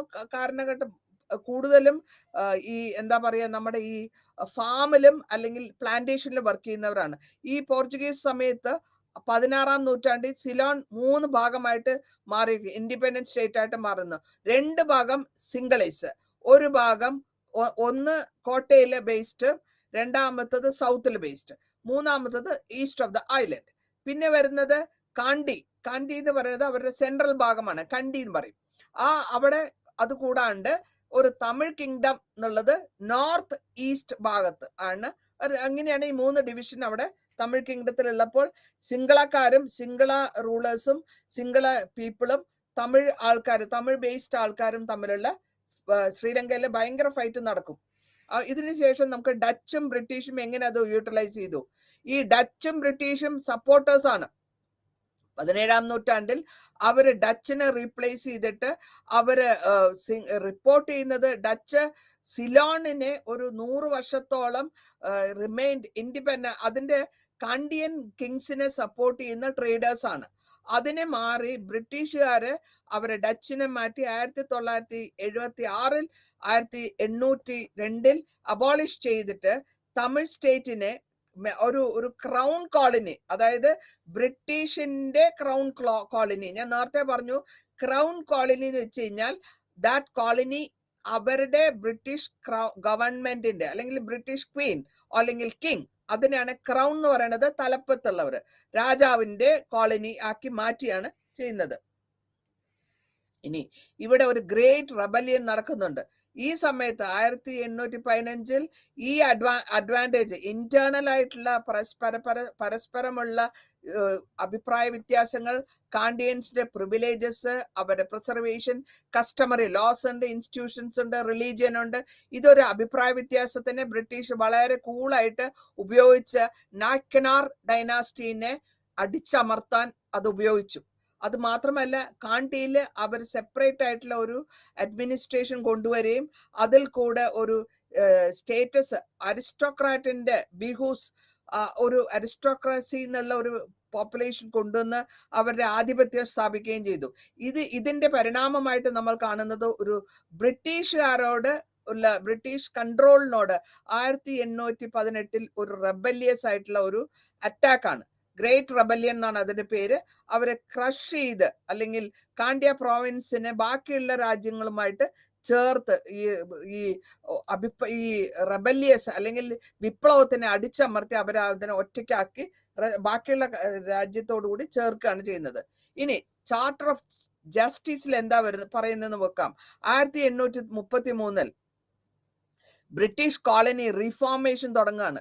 ഇവര് റിഫോർമേഷൻ കൊണ്ടുവരുന്ന മുഴുവൻ ജുഡീഷ്യൽ അതോറിറ്റിയിൽ കൂടെ പൈസ അവർക്ക് കിട്ടുന്ന സാലറി ക്യാഷ് ആയിട്ട് കൊടുക്കുന്നു, റിലാക്സ് ചെയ്യുന്നു, ട്രഡീഷണൽ സിസ്റ്റം കൊണ്ടുവരുന്നു, കമ്പൽസറി ലേബൽ സിസ്റ്റം കോൾഡ് രാജകാര്യ സിസ്റ്റം, രാജകാര്യം നോക്കുന്ന ആ ലേബർ, അതായത് രാജാവിന് വേണ്ടി വർക്ക് ചെയ്യുന്നവരാണ് രാജകാര്യം നോക്കുന്നവർ എന്ന് പറയാം. അത് ലേബറിനെ അബോളിഷ് ചെയ്യുന്നു. അതിനുശേഷം ഓണർഷിപ്പ്, ഈ ബ്രിട്ടീഷിന്റെ ലെവൽ ഓണർഷിപ്പിലുള്ള ലാൻഡൊക്കെ മാറ്റി അഗ്രികൾച്ചറിൽ അല്ലെങ്കിൽ കൃഷിയെ അഭിവൃദ്ധിപ്പെടുത്താൻ ചെയ്യുന്നു. കോളേബ്രൂക്ക് കാമറോൺ കമ്മീഷൻ സിസ്റ്റം ചെയ്യുന്നു. ഇതുവഴി ചാർട്ടർ ഓഫ് ജസ്റ്റിസ് എന്ന് വെച്ചാൽ നിയമം അല്ലെങ്കിൽ ന്യായം 1833 ആ ന്യായത്തിനെ അഭിപ്രായത്തിൽ കൊണ്ടുവരിക എന്നുള്ളതാണ് ബ്രിട്ടീഷിന്റെ ഒരു യൂണിറ്ററി അഡ്മിനിസ്ട്രേറ്റീവ് പർപ്പസ് ഇവിടെ കൊണ്ടിരിക്കുന്നു. ഐലൻഡില് ശ്രീലങ്കൻ ഐലൻഡിൽ അത് കൊണ്ടിരിക്കുന്നു. ഇതിൽ കൂടെ റെഡ്യൂസ് ചെയ്യുന്ന ഓട്ടോക്രാറ്റിക് പവേഴ്സ്, ഗവർണറുടെ സ്വച്ഛഭരണത്തിന് കുറയ്ക്കുകയും ലെജിസ്ലേറ്റീവ് വഴിയും സ്റ്റേറ്റ് എക്സിക്യൂട്ടീവ് വഴിയും പവേഴ്സ്, ഗവൺമെന്റിന്റെ പവേഴ്സ് കൺട്രോൾ ചെയ്ത് കൊണ്ടുവരണം എന്നുള്ള ഒരു അഭിപ്രായത്തിൽ കൊണ്ടുവരുന്നു. ഇംഗ്ലീഷ് ലാംഗ്വേജ് കമ്പൽസറി ആയിട്ട് ഒരു ലാംഗ്വേജ് ആക്കി മാറ്റി. അപ്പോൾ അവർക്ക് സംസാരിക്കാനും വായിച്ച് മനസ്സിലാക്കാനും പറ്റുമെന്നുള്ള ബെനിഫിറ്റ് ആയിട്ട് ഇംഗ്ലീഷ് മീഡിയം ലാംഗ്വേജസ് സ്കൂൾസിൽ ഇൻട്രൊഡ്യൂസ് ചെയ്തു. സിലോണീസ് എക്കോണമിനെ അത് എങ്ങനെ എഫക്ട് ചെയ്യുന്നു എന്ന് വെച്ചാൽ, ഈ രാജകീയ സിസ്റ്റം ഞാൻ നേരത്തെ പറഞ്ഞു, അത് നിർത്തപ്പോൾ അവരുടെ ബിസിനസ്സിനെ അല്ലെങ്കിൽ അവരുടെ ട്രേഡിനെ പ്രൊമോട്ട് ചെയ്യാൻ പറഞ്ഞു. പ്ലാന്റേഷൻ അഗ്രികൾച്ചർ, അതായത് പ്ലാന്റേഷൻ അഗ്രികൾച്ചർ വെച്ചാൽ ഏക്കർ കണക്ക് എസ്റ്റേറ്റ്, അതിനാണ് പ്ലാന്റേഷൻ എന്ന് പറയാം. ആ ലാൻഡ് രാജാവിന്റെ അല്ലെങ്കിൽ ബ്രിട്ടീഷിലുള്ള രാജാവിന്റെയോ രാജ്ഞിയുടെ ലാൻഡിനെയൊക്കെ വളരെ ചീപ്പായിട്ട് വിറ്റു. അതിനുശേഷം ഈ പ്രൊഡക്ഷൻ, സിനമൺ അല്ലെങ്കിൽ പെപ്പർ, ഷുഗർ കെയിൻ, കോട്ടൺ, എല്ലാ പട്ടകൾ, ഇതൊക്കെ കൂടുതലായിട്ട് കൃഷി ചെയ്യാൻ തുടങ്ങി. ലേബർ, കോഫി പ്ലാന്റേഷനിലും ടീ പ്ലാന്റേഷനിലും ഇവിടെ നിന്ന് തമിഴ്നാട്ടിൽ നിന്ന് പോയിട്ടുള്ളതും ശ്രീലങ്കയിൽ താമസിക്കുന്നവരുമായിട്ടുള്ള ആൾക്കാരാണ് ലേബറേഴ്സ് ആയിട്ട് വരിക. 19ാം നൂറ്റാണ്ടിൽ ഈ ക്രോപ്സ് ഒക്കെ, ടീ, റബ്ബർ, കോക്കനട്ട് ഒക്കെ പ്ലാന്റേഷൻ കാര്യമായിട്ട് ചെയ്ത് അവരുടെ അവരുടെ എക്കോണമി, സിലോണിന്റെ എക്കോണമി വലുതാക്കി കൊണ്ടുവരാണ്. പിന്നെ എഡ്യൂക്കേറ്റഡ് സിലോണീസ് എന്താ ചെയ്യുന്ന വെച്ചാല് കൊളോണിയൽ അഡ്മിനിസ്ട്രേഷന്റെ കാര്യങ്ങൾ അവർ മനസ്സിലാക്കുകയും അതിനെ കോർഡിനേറ്റ് ചെയ്യാണ്ടിരിക്കുന്നു. കോൺസ്റ്റിറ്റ്യൂഷൻ റീഫോംസ് 1910 കൊണ്ടുവന്ന സ്ട്രക്ചേഴ്സിനെ പറ്റിയും എക്സിക്യൂട്ടീവിനെ പറ്റിയും ലെജിസ്ലേറ്റീവിനെ പറ്റിയും മെജോറിറ്റി വേണമെന്ന് പറയും. ആ മെജോറിറ്റി വഴി അവരെ എലക്ട് ചെയ്ത പ്രിൻസിപ്പളിനെ കൊണ്ടുവരുന്ന എഡ്യൂക്കേറ്റഡ് ആയിട്ടുള്ള സിലോണീസ് ആയിരിക്കണം ഈ ഇലക്ടറേറ്റിൽ വരുന്നതെന്നുള്ളത് അവർ ഡിമാൻഡ് ചെയ്യുന്നു. ലെജിസ്ലേറ്റീവ് കൗൺസിൽ വരുന്നു. അതിനുശേഷം ഈ സിലോണീസ് മെമ്പേഴ്സിന് കമ്മ്യൂണൽ, അതായത് അവരുടെ കമ്മ്യൂണിറ്റീനെ ബേസ് ചെയ്തിട്ട് നോമിനേറ്റ് ചെയ്യുക. അതായത് പാർട്ടി ലീഡറായിട്ട് നോമിനേറ്റ് ചെയ്യുക, പാർട്ടി മെമ്പറായിട്ട് നോമിനേറ്റ് ചെയ്ത്, അങ്ങനെ കമ്മ്യൂണൽ ബേസിസിൽ നോമിനേഷൻ നടത്തി വരുന്നു. പിന്നെ 1931 ഒരു കോൺസ്റ്റിറ്റ്യൂഷൻ ഉണ്ടാക്കുകയാണ്. ഈ കോൺസ്റ്റിറ്റ്യൂഷനിൽ ഒരു സിലോണീസിന്റെ ഡിമാൻഡ് ഒരു പവർ, പൊളിറ്റിക്കൽ പവർ വേണം, ഗവൺമെന്റൽ എക്സ്പീരിയൻസ് വേണം, അതിന് ഒരു സെൽഫ് ഗവൺമെന്റും ഉണ്ടാക്കണം. ഇതിന് എന്താ വേണ്ടത് വെച്ചാൽ സ്റ്റേറ്റ് കൗൺസിൽ ഉണ്ടാക്കുകയും ആ ലെജിസ്ലേറ്റീവ് ആയിട്ടും എക്സിക്യൂട്ടീവ് ആയിട്ടുള്ള ഫങ്ഷൻസ് അറിയുന്നവരെ കൊണ്ടുവേണം അത് ചെയ്യിപ്പിക്കാൻ. ഈ കൗൺസിലിൽ കൊണ്ടുവരുമ്പോൾ നമ്മൾ ടെറിട്ടറി വൈസ് എലക്ട് ചെയ്ത മെമ്പേഴ്സിനെ കൊണ്ടുവരിക. കൗൺസില് 7 കമ്മിറ്റി, ഓരോ 7 കമ്മിറ്റി ആയിട്ട് ഡിവൈഡ് ചെയ്തു. ഈ കമ്മിറ്റിക്കൊക്കെ ഒരു ചെയർമാനും ഒരു മിനിസ്റ്ററിയും കൊടുത്തു. അവർ എക്സിക്യൂഷൻ വർക്ക് ചെയ്യിക്കാൻ വേണ്ടിയിട്ട് അങ്ങനെ കൊടുത്തു. അതിനുശേഷം ഈ കോൺസ്റ്റിറ്റ്യൂഷൻ ഗ്രാൻഡ് ചെയ്തിട്ടുള്ള യൂണിവേഴ്സൽ ഫ്രാഞ്ചൈസ്, അത് വെച്ചാൽ നമ്മൾക്ക് വോട്ടവകാശം, യൂണിവേഴ്സൽ ഫ്രാഞ്ചൈസ് എന്ന് പറയുമ്പോൾ വോട്ടവകാശം മുഖാന്തരം സിലോണീസിനെ പൊളിറ്റിക്കൽ പ്രോസസ്സിലേക്ക് കൊണ്ടുവരാനുള്ളതാണ് ഈ കോൺസ്റ്റിറ്റ്യൂഷൻ വഴി നമ്മൾ ശ്രമിച്ചത്. ഇനി സിംഗള മഹാസഭയിൽ എന്താ പറയുന്നത്? അവിടെ മുഴുവനും മാർക്സിസ്റ്റ് പൊളിറ്റിക്കൽ പാർട്ടിന്റെ ഫൗണ്ടേഷനാണ്.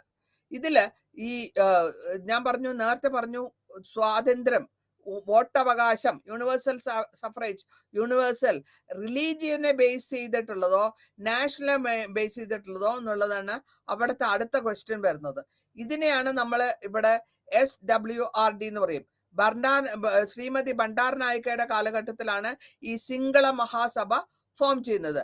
ഈ വോട്ടവകാശം കമ്പൽ ചെയ്ത് ലീഡർഷിപ്പിന്റെ കൂടെ രണ്ടാമത്തെ കൗൺസിൽ 1936 മുതൽ 47 വരെയുള്ള കാലത്തിൽ കുറച്ചുകൂടെ പോസിറ്റീവായിട്ട് കൊണ്ടുവരികയും അതിനെ എക്കണോമിക്കലി എത്രത്തോളം നാഷണലിസത്തിലേക്ക് കൊണ്ടുവരിക്കാം, ഈ ഫീൽഡില് ഏതൊക്കെ ഫീൽഡിലാണ് ഇംപ്രൂവ്മെന്റ്, ഹെൽത്ത്, എഡ്യൂക്കേഷൻ, ഫുഡ് സബ്സിഡിയിലൊക്കെ അത് കൊണ്ടുവന്ന് അവര് പ്രാബല്യത്തിൽ കൊണ്ടുവരുന്നു. ഇനി ട്രാൻസ്ഫർ ഓഫ് പവർ. ഇവിടെ വരുന്നത് നമ്മൾ ബ്രിട്ടീഷ് ഗവൺമെന്റ് അപ്പോയിന്റ് ചെയ്തിട്ടുള്ള സോൾബറി കമ്മീഷൻ അവിടെ വരുന്നു 1944. ഇവിടെ എങ്ങനെ കോൺസ്റ്റിറ്റ്യൂഷണലി ഇവർക്ക് പ്രോബ്ലംസ് സോൾവ് ചെയ്യാം എന്നുള്ളതിനെ പറ്റി പരാമർശിക്കുകയും ഇന്റേണൽ സെൽഫ് ഗവൺമെന്റ് വേണോ, സെൽഫ് ഡിഫൻസ് എങ്ങനെ ഉണ്ടാവും, എക്സ്റ്റേണൽ അഫയേഴ്സ് ബ്രിട്ടീഷിന്റെ കൺട്രോൾ കൂടി വേണോ, അപ്പൊ ഇതൊക്കെ അന്വേഷിക്കാനാണ് ഈ കമ്മീഷൻ വരുന്നത്. ഇതിന്റെ റാഡിക്കൽ ആയിട്ടുള്ള എലിമെന്റ്സ്, സിലോണിസിന്റെ റാഡിക്കൽ ആയിട്ടുള്ള എലിമെന്റ്സിനെ പറ്റിയും കംപ്ലീറ്റ് ആയിട്ടുള്ള സ്വാതന്ത്ര്യം കൊടുക്കണോ വേണ്ടോ എന്നുള്ളതാണ് അടുത്ത ക്വസ്റ്റ്യൻ. ഈ ക്വസ്റ്റ്യനിൽ വരുമ്പോൾ ഇന്ത്യക്ക് ഇൻഡിപെൻഡൻസ് കിട്ടിയ സമയത്താണ് ഇത് ഗ്രേറ്റ് ബ്രിട്ടൻ ഇങ്ങനെ ഇന്ത്യൻ ചരിത്രത്തിൽ കമ്പൽസറി ആയിട്ടുള്ള ആ നമ്മുടെ ഇന്ത്യൻ ഫ്രീഡം കിട്ടുന്ന സമയം ആയതുകൊണ്ട് 1948 ഇവര് ഒരു പ്രൊവിഷൻ കൊണ്ടുവരാണ്. ഈ ട്രാൻസ്ഫർ പവർ അവരുടെ ഗവൺമെന്റിലേക്ക് മുഴുവനായിട്ട് നടത്തുന്നു. ഈ ജനറൽ എലക്ഷൻ നടത്തി 47 ഈ പാകിസ്ഥാൻ ഈ ശ്രീലങ്കന്റെ ട്രാൻസ്ഫർ ഓഫ് പവർ വളരെ സ്മൂത്ത് ആയിട്ടും വളരെ പീസ്ഫുൾ ആയിട്ടും പോയെങ്കിൽ അതുകൊണ്ട് അവർ ഡോമിനന്റ് സ്റ്റേറ്റിലെ കൺട്രിക്ക് നാഷണൽ മൂവ്മെന്റ് ഉണ്ട്. കാരണം അവർക്കൊരു പ്രശ്നം ഉണ്ടായിരുന്നു, പ്രശ്നം തോന്നലുണ്ടായിരുന്നു ഇന്ത്യ നമ്മളെ ഡിസ്റ്റർബ് ചെയ്യുന്നു, അത് ഉണ്ടായിരുന്നില്ല, ഇന്ത്യ സപ്പോർട്ട് ചെയ്തു. ഇനി അടുത്ത് വരുന്നത് നേപ്പാളാണ്. നേപ്പാളില് ഒരു ചെറിയ ഇൻഡിപെൻഡന്റ് ആയിട്ടുള്ള സ്റ്റേറ്റ്സുകളാണ്. 18ാം നൂറ്റാണ്ടിൽ പൃഥ്വിരാജ് ഷാ എന്നുള്ള ഒരു ചീഫ് ഗൂർഖ പ്രിൻസിപ്പാലിറ്റി, ഗൂർഖാസ് ആണ് നേപ്പാളിലുള്ളവരെ വിളിക്കുന്നത്, ഗൂർഖ ആൾക്കാര്, അവരൊരു ഷാ ഡൈനാസ്റ്റി ഉണ്ടാക്കുന്നു. ആ ഡൈനാസ്റ്റിയിൽ കൂടെ വരുന്ന ബോർഡേഴ്സ് ഇവിടെയൊക്കെ വരുന്നത്, ഇവിടെ വരുന്നത് ബ്രിട്ടീഷ് റൂളേഴ്സിന്റെ ബോർഡർഷിപ്പാണ്. ഇന്ത്യയും നേപ്പാൾ ബംഗാൾ ഈ കോമ്പിനേഷൻ അടുത്ത റൂള് 1814. ഇവിടെ നേപ്പാളിന് ഒരുപാട് കാര്യങ്ങൾ, അവരുടെ ടെറിട്ടറി ബ്രിട്ടീഷ് അതിനെ റെക്കഗ്നേഷൻ ചെയ്യില്ല. സോവറിനിറ്റി, നേപ്പാളിന്റെ സോവറിനിറ്റി ബ്രിട്ടീഷ് റെക്കഗ്നേഷൻ ചെയ്യില്ല. അപ്പോൾ ഇവർക്ക് ഒക്യുപ്പൈ ചെയ്തിട്ടില്ല നേപ്പാൾ ഭാഗങ്ങൾ ഒക്യുപ്പൈ ചെയ്ത ബ്രിട്ടീഷ് അവർ അസേർട്ട് ചെയ്ത് ഇൻഡിപെൻഡൻസ് വേണം എന്നുള്ള ഒരു നിർബന്ധം അവർ കൊണ്ടിരിക്കുന്നു. അപ്പൊ ഇന്ത്യ ഇൻഡിപെൻഡന്റ് ആയപ്പോൾ നേപ്പാളിനും ഇൻഡിപെൻഡന്റ് സ്റ്റേറ്റസിലേക്ക് കൊണ്ടുവരാനായിട്ടുള്ള ഒരു ചാൻസ് വരികയാണ്. ഇനി സൻസദ്, റോയൽ ഡിഗ്രി, സൻസദ് എന്ന് വെച്ചാൽ റോയൽ ഡിഗ്രി. 19ാം നൂറ്റാണ്ടിൽ ജംഗ് ബഹാദൂർ റാണ ഉണ്ടായ ഒരു പൊളിറ്റിക്കൽ ടിറ്റുലർ ഹെഡാണ്. രാജാവ് ഒരു സ്ഥാനം മാത്രം, അതാണ് ഷാ റൂളർ. അങ്ങനെ ഒരു ഡിഗ്രി അല്ലെങ്കിൽ ഒരു ഓഡിയൻസ് അല്ലെങ്കിൽ ഒരു നോട്ടീസ് എന്ന് പറയാം, സെൻസർ ഡിഗ്രി, അതിൽ വഴി ഈ ജംഗ് ബഹാദൂറിന് അതോറിറ്റി കിട്ടുന്നു. Civil military administration, foreign relation, ഇതിൽ കൂടെ പ്രൈം മിനിസ്റ്റർ ആണ് റാണയ്ക്ക് പകരം, അല്ലെങ്കിൽ രാജാവ് അവിടെ ഉണ്ടെങ്കിൽ കൂടിയും പ്രൈം മിനിസ്റ്റർ ആയിരിക്കും കൂടുതലായിട്ട് റൂൾ ചെയ്ത് പോവുക. നേപ്പാളി ഓർഗനൈസേഷൻസ് പലതും ഉണ്ടാവുന്നു. ഇവർക്കൊക്കെ ഒരു നേപ്പാളി എക്സൈൽ, പുറത്തു പോയിട്ടുള്ള നേപ്പാളീസും ഇന്ത്യയിലേക്ക് വന്നിട്ടുള്ള എഡ്യൂക്കേഷൻ എടുത്തിട്ടുള്ള നേപ്പാളീസും അസോസിയേഷൻ ഉണ്ടാക്കുന്നു. ഈ അസോസിയേഷൻ വഴി അവർ നേപ്പാളിൽ ഒരു ഡെമോക്രാറ്റിക് ഗവൺമെന്റ് ഉണ്ടാക്കാൻ ശ്രമിക്കുന്നു. അങ്ങനത്തെ 1930 പല ഓർഗനൈസേഷൻസ് ഉണ്ട്. നേപ്പാളി ഗൂർഖ, പ്രചാന ഗൂർഖ, അങ്ങനെ പല ഓർഗനൈസേഷൻ അവരെ ഡിമാൻഡിൽ ചെയ്ത് നേപ്പാൾ ഒരു ഈ റാണാമാരുടെ റൂള് അവസാനിപ്പിക്കാൻ ശ്രമിക്കുകയാണ് ചെയ്യുന്നത്. കോൺസ്റ്റിറ്റ്യൂഷണൽ ഡെവലപ്മെന്റ്സ് നോക്കുമ്പോൾ ഈ അറ്റ്മോസ്ഫിയറിൽ കോൺസ്റ്റിറ്റ്യൂഷൻ ഇന്റേണൽ ആയിട്ടുള്ള കോറിൽ അല്ലെങ്കിൽ എക്സ്പാൻഡ് ചെയ്ത് കൊണ്ടുവരും. അവരുടെ വ്യത്യാസങ്ങൾ, ഐഡിയൽസിലുള്ള വ്യത്യാസങ്ങൾ മാറ്റി അവർ റാണ, പ്രൈം മിനിസ്റ്റർ പത്മ ഷമാറിനെ അക്കോമഡേഷൻ കൊടുത്ത് അവർ ചേഞ്ച് ചെയ്ത് കോൺസ്റ്റിറ്റ്യൂഷണൽ ആയിട്ടുള്ള നിയമപരമായി ഭരണഘടന നേപ്പാളിൽ ഉണ്ടാക്കുകയും ചെയ്യുന്നു. ഇനി അറസ്റ്റ് ചെയ്യുന്നു BP കൊയ്രാല. ആ സമയത്ത് കൊയ്രാല ആയിരുന്നു അവിടുത്തെ രാജാവ്. അവരെ അറസ്റ്റ് ചെയ്യും, പുള്ളിനെ ഉപദ്രവിക്കുകയും ചെയ്തപ്പോഴത്തേക്കും നേപ്പാൾ കോൺഗ്രസ് ഒരു പ്രൊവിൻഷ്യൽ ഉണ്ടാക്കുന്നു. അതിനുശേഷം ഈ തയ്യാറായി കംപ്ലീറ്റ് അവരുടെ കൺട്രോൾ നമ്മളുടെ കയ്യിലെടുക്കുകയും നേപ്പാൾ ഗവൺമെന്റ് ഒരു ട്രീറ്റ് സൈൻ ചെയ്യാണ്. ആ ട്രീറ്റ് വഴി ഫ്രണ്ട്ഷിപ്പ്, ഇന്ത്യയായിട്ടും ഒരു ഫ്രണ്ട്ഷിപ്പ് ഉണ്ടാക്കി അമിക്കബിൾ വേയിൽ നമ്മൾ സെറ്റിൽ ചെയ്യുന്നു. ഇന്ത്യൻ മീഡിയേഷൻ വരുന്നത് ഇന്ത്യ അവർക്ക് വേണ്ടി സപ്പോർട്ട് ചെയ്ത് അവർക്ക് വേണ്ട ഗൈഡൻസ് കൊടുക്കുന്നതാണ് ഇന്ത്യയുടെ മീഡിയേഷൻ ചെയ്തത്. ഈ നേപ്പാൾ കോൺഗ്രസിൽ വഴി കോൺഗ്രസ് 1948 ഇന്ത്യൻ ഗവൺമെന്റ് അവർക്ക് വേണ്ട ട്രഡീഷൻസും പഞ്ചായത്ത് സിസ്റ്റം നിർത്തിക്കൊണ്ട് തന്നെ പ്രൈം മിനിസ്റ്ററിനെയും അല്ലെങ്കിൽ ന്യൂ കോൺസ്റ്റിറ്റ്യൂഷൻ ഉണ്ടാക്കാനും അവർക്ക് വേണ്ട സഹായ സഹകരണങ്ങളും പഠിപ്പിക്കലും ഒക്കെ ഇന്ത്യൻ ഗവൺമെന്റ് 1948 പഠിപ്പിച്ചു കൊടുത്തു. ഇൻട്രീം ഗവൺമെന്റ് അടുത്ത ഗവൺമെന്റ് വരുന്നതിന് മുമ്പുള്ള ഒരു ഇൻട്രീം ഗവൺമെന്റ് ഉണ്ടാക്കി, നേപ്പാളി കോയിലേഷൻ ഗവൺമെന്റ് ഉണ്ടാക്കി, സെൻസസാറിൽ കൊണ്ടുവന്നു, കോൺഗ്രസ് പാർട്ടീനെ കൊണ്ടുവന്നു, രാജാവ് തിരിച്ച് കാഠ്മണ്ഡുവിലേക്ക് പോകുന്നു, അവരുടെ പവേഴ്സ് ഒക്കെ ഉണ്ട്. അങ്ങനെ ഈ പവർ കുറച്ചു കാലം കൊണ്ട് ഉണ്ടാക്കി 1404 കൊളാപ്സ് ചെയ്ത് അപ്പൊ തന്നെ 104 ദിവസം കൊണ്ട് തന്നെ ഈ ഗവൺമെന്റ് ഇൻട്രീം ഗവൺമെന്റ് പോവാണ്. ഇനി നമ്മൾ കാണുന്നത് ഭൂട്ടാനാണ്. ഭൂട്ടാൻ അടുത്ത സ്റ്റേറ്റ് ആണ്. സെവറൽ ചെറിയ ചെറിയ രാജ്യങ്ങളാണ് ഇതിന്റെ തന്നെ ഈ അടുത്ത് കിടക്കുന്ന രാജ്യങ്ങളാണ് നേപ്പാൾ, ഭൂട്ടാനൊക്കെ. അവരെ മൊണാസ്റ്റിക് റൂൾസിലാണ് പോയിക്കൊണ്ടിരിക്കുന്നത്. അബോത് സർസുംഗ ദിവ എന്ന് പറഞ്ഞത് ഡിവോട്ട് റെഫ്യൂജീസ് ആണ് നിൽക്കുന്നത്. അവർ ലോഞ്ച് ചെയ്യുന്നത് യൂണിറ്റി ഭൂട്ടാൻ കൊണ്ടിരിക്കാനും ഒരു യുണൈറ്റഡ് ആയിട്ട് കൊണ്ടിരിക്കാനും ശ്രമിക്കുന്നു. പക്ഷെ ഭൂട്ടാനില് പിന്നെയും പ്രശ്നങ്ങൾ വരുന്നു. അതിനുശേഷം ഭൂട്ടാനിൽ ഒരു ഓർഡർ കൊണ്ടിരിക്കാൻ വേണ്ടി ഹെറിഡിറ്ററി ഗവൺമെന്റിനെ നിർത്തലാക്കാൻ 1907 ആംഗ്ലോ ഭൂട്ടാനീസ് വാർ 1864-65 ബ്രിട്ടീഷുകാരും ഭൂട്ടാനീസും തമ്മിലുള്ള വാറാണ് ആംഗ്ലോ ഭൂട്ടാനീസ് വാർ. അത് സെറ്റിൽ ചെയ്ത് ബ്രിട്ടീഷിന്റെ ഭൂട്ടാനെ ഇൻഫ്ലുവൻസ് ചെയ്യാണ്ട് ചൈനയുടെ കോസ്റ്റിൽ അവർ ചെയ്യുകയും 1910 ഈ പ്രൊട്ടസ്റ്റ്, ചൈനയുടെ പ്രൊട്ടസ്റ്റ് വഴി അത് ട്രീറ്റ് മാറ്റി ബ്രിട്ടീഷ് റൂളേഴ്സിനെ ഇന്ത്യയിലേക്ക് കൊണ്ടുവന്നു. ഇനി ഡൽഹി ദർബാറിലേക്ക് വരുന്നു. അവര് ഡൽഹിയിൽ നടക്കുന്ന ദർബാറിൽ അറ്റൻഡ് ചെയ്തിട്ട് ഈ ഡെലിഗേഷൻസ്, ഭൂട്ടാനിൽ നിന്ന് ഡെലിഗേറ്റ്സ് ഇന്ത്യയിൽ വന്ന് ഡൽഹി ദർബാറിൽ അറ്റൻഡ് ചെയ്ത് ഇന്ത്യൻ ഗവൺമെന്റായിട്ട് സംസാരിച്ച് പുതിയൊരു സെറ്റപ്പ് ഉണ്ടാക്കാനുള്ള ഇതെടുക്കുകയും ചെയ്യുന്നു. ഇൻഡോ ഭൂട്ടാൻ ട്രീറ്റി 1949 ഒരു ട്രീറ്റി സൈൻ ചെയ്യാണ് ഇന്ത്യയും ഭൂട്ടാനും തമ്മിൽ ഡാർജിലിംഗിൽ വെച്ച് 1949. ഈ ട്രീറ്റി വഴി നമ്മൾ പറഞ്ഞിട്ടുള്ളത് ഭൂട്ടാനോട് നമ്മൾ അവരുടെ ഇന്റേണൽ ആയിട്ടുള്ള ആഭ്യന്തര കാലങ്ങളിൽ നമ്മൾ തലകടത്തില്ല, നമ്മൾ അഡ്വൈസ് മാത്രമേ കൊടുക്കുള്ളൂ എന്നുള്ളതാണ് നമ്മളുടെ ഈ ട്രീറ്റി മുഖാന്തരം നമ്മൾ പറഞ്ഞത്. ആർബിട്രേഷൻ കൗൺസിൽ വഴി ഇന്ത്യ പറഞ്ഞത് മുഴുവനും ഭൂട്ടാനീസിന്റെ റെപ്രസെന്റേറ്റീവ്സിനെ വെച്ച് നോമിനേറ്റ് ചെയ്ത് ഒരു ഫെഡറൽ ഹൈക്കോർട്ട് കൊണ്ടുവരിക. അതിന് ഇന്ത്യ സപ്പോർട്ട് ചെയ്യും. സിമുലേഷൻസോ പ്രാക്ടീസോ ഒക്കെ ഇന്ത്യ സപ്പോർട്ട് ചെയ്യും. ഇനി മാൽദീവ്സ് ആണ് അടുത്തത്. മാൽദീവ്സ് എന്ന് പറഞ്ഞാൽ ചെറിയ ഐലൻഡുകളാണ്. Indo European ടൈമിലുള്ള മാൽദീവ്സില് 5th സെഞ്ചുറിയിലുള്ളതാണ്. ഇത് ട്രാൻസ്പോർട്ട് ചെയ്യാൻ വേണ്ടി ഈസ്റ്റ് ആഫ്രിക്ക വഴി അറബുകാർക്ക് വന്നിരുന്നു. മാൽദീവ്സിനെ അവരിലുള്ളവർ മുഴുവൻ മുസ്ലിംസ് ആണ്. സുന്നി മുസ്ലിം ആയിട്ട് മാറിയും ഫെഡറേറ്ററി ഗവൺമെന്റിൽ വന്നിട്ട് കണ്ണൂറാണ് തലസ്ഥാനം.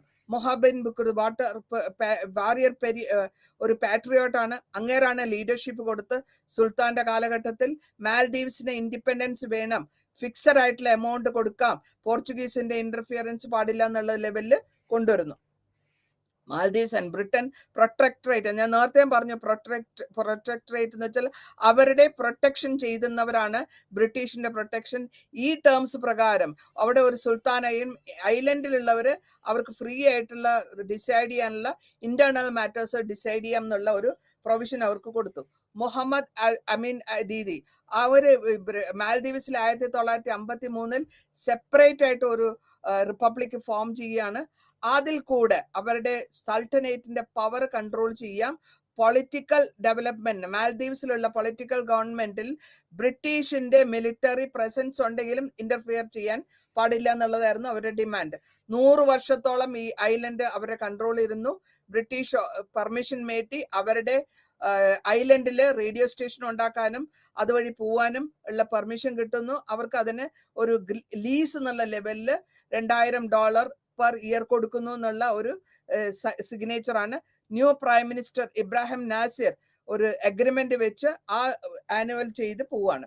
ഫ്രീഡം 26 ജൂലൈ 65 നാസർ ചാലഞ്ച് ചെയ്യുന്നു സെക്ഷനിസ്റ്റിനെ. അതിനുശേഷം ഈ 30-year പീരീഡിനെ മാറ്റി അവര് മാൽദീവ്സിൽ മുഴുവനും ഇക്കണോമിക് ഡെവലപ്മെന്റ് കൊണ്ടുവരണം. ആ ഇക്കണോമിക് ഡെവലപ്മെന്റ് കൊണ്ടുവരണമെങ്കിൽ ഈ 7,50,000 പൗണ്ട് വരണം എന്നുള്ളത് പീരീഡ് 1960-65 പീരീഡിൽ അവരുടെ എക്കണോമിനെ ഇംപ്രൂവ്മെന്റ് ചെയ്യാൻ വേണ്ടിയിട്ടും 1926-65 മാൽദീവ്സ് അവരുടെ ഗവൺമെന്റിൽ നിന്നുള്ള ഒരു എഗ്രിമെന്റ് സൈൻ ചെയ്ത് മേടിച്ച് അവര് ബ്രിട്ടനിൽ നിന്ന് ഫ്രീഡം കിട്ടുന്നു. മാൽദീവ്സ് അത് അങ്ങനെയാണ് അവര് റിപ്പബ്ലിക് ആയിട്ട് ഒരു സ്വന്തം എഫേർട്ടിൽ ബ്രിട്ടീഷ് ഗവൺമെന്റിന്റെ പവറും ബ്രിട്ടീഷ് ഗവൺമെന്റ് വന്ന് പോയിക്കൊണ്ടിരുന്നാൽ കൂടിയും ഫെസിലിറ്റീസ് അവർക്ക് അവരുടെ മാൽദീവ്സിലുള്ള ഐലൻഡിന്റെ ഫെസിലിറ്റീസ് യൂട്ടിലൈസ് ചെയ്യാം. 1968 ഈ നാഷണൽ റഫറൻഡം വഴി അവർ സൾട്ടനേറ്റ് എന്നുള്ള ആ ഭാഗം അല്ലെങ്കിൽ ആ ശാസ്ത്രം നിർത്തലാക്കി, അബോളിഷ് ചെയ്തു. മാൽദീവ്സിനെ ഒരു റിപ്പബ്ലിക് ആക്കി മാറ്റി. 1968 പ്രസിഡൻസിന്റെ ഗവൺമെന്റിന്റെ കൂടെ ഇബ്രാഹിം നാസിറിന്റെ ലീഡർഷിപ്പില് അവിടെ ഒരു റിപ്പബ്ലിക് ആക്കി മാറ്റി. അങ്ങനെ മാൽദീവ്സും അവരുടെ ഫ്രീഡം കിട്ടി, അവർ എൻജോയ് ചെയ്യാൻ തുടങ്ങി. ഇതോടുകൂടി ഈ യൂണിറ്റ് 2 തീരുകയാണ്. നന്ദി, നമസ്കാരം.